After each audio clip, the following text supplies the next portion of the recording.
Hi, everyone. I'm Jericka Duncan. Thanks so much for joining us. Here's a look at the top stories that we are following right now. Russian forces continue their bombardment of Ukrainian cities as Ukrainian troops attempt to hold their ground. The shelling of civilian targets is sparking fear and outrage across the world. Seeking refuge, more people are fleeing Ukraine. We'll take you to the border of Poland, where many are just hoping for safe passage. Soaring prices at the pump, how the war in Ukraine is fueling the highest gas prices that we've seen in the U.S. in over 15 years.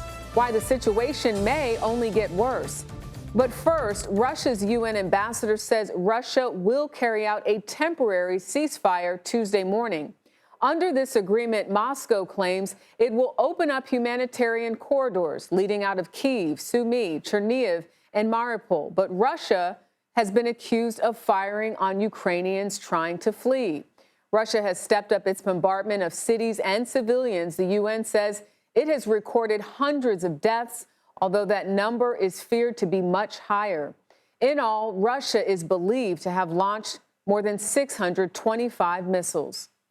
Ukrainian and Russian officials met for a third round of negotiations Monday, but officials say there was little progress made as this conflict stretches into its second week. CBS News foreign correspondent Ian Lee joins me now for more. Ian, what can you tell us about the ceasefire agreement from Russia and how long it's likely to last?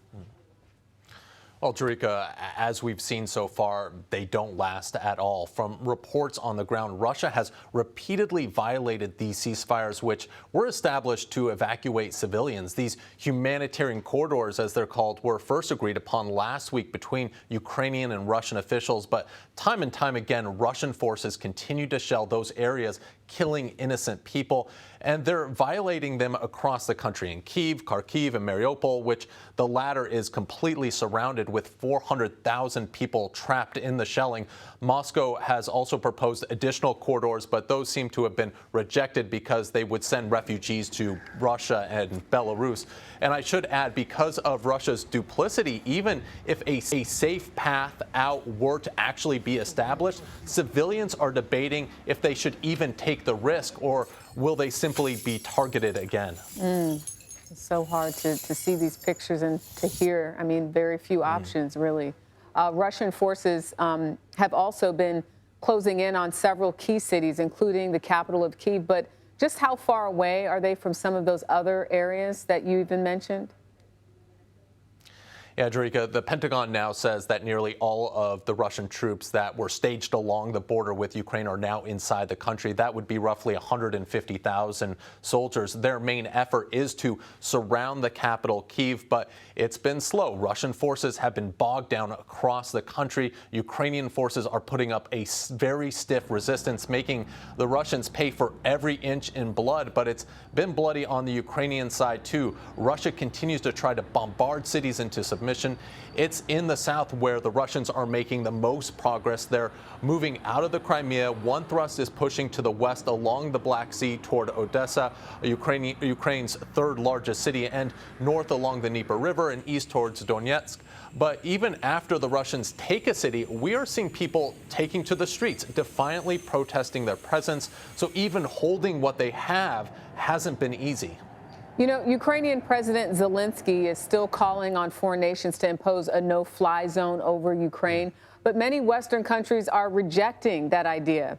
What would a no-fly zone look like, and what are the risks behind it? Yeah, so for folks at home, a no-fly zone would simply deny Russia the ability to operate aircraft above Ukraine. That would include fighter jets, bombers, drones, and helicopters. To establish one, NATO would have to patrol the skies over Ukraine. That would bring them into direct confrontation with Russia's air force. So NATO planes would have to eliminate any Russian threat in the sky. Another part of establishing air dominance is then making it safe for your own aircraft to operate freely, and that would mean destroying Russia's surface-to-air missiles, many of which are based in Russia itself. So any one of those actions would be considered an act of war by Russia, and NATO leaders fear that could escalate the conflict, possibly to a point of nuclear weapons being used.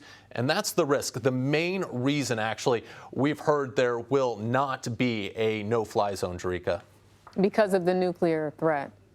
Negotiations between Russia and Ukraine, as you know, are set to continue later this week. But are officials any closer to coming up with some agreement? I mean, I hate to even say ending the conflict, because many experts have said this could go on for years.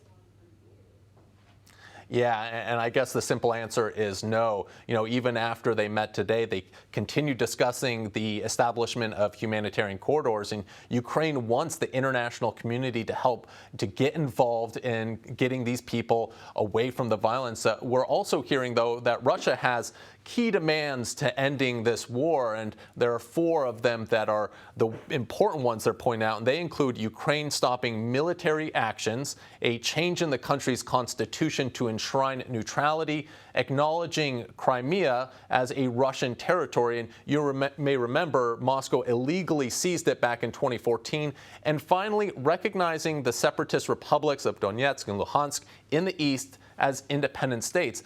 These seem to be non-starters for the Ukrainians, but it's interesting, though, that these are the demands that we're hearing, because we've heard from French officials saying that Putin intends to, quote, go all the way. And who knows if Russia would even live by any agreement. As we've seen in this war and in the lead up to it, Russia rarely sticks to their word. And we know that Zelensky continues to tell his people to stay strong and to fight. So we wait and we see, but you'd like to believe that talks are at least the beginning to an end. Ian Lee for us, thank you.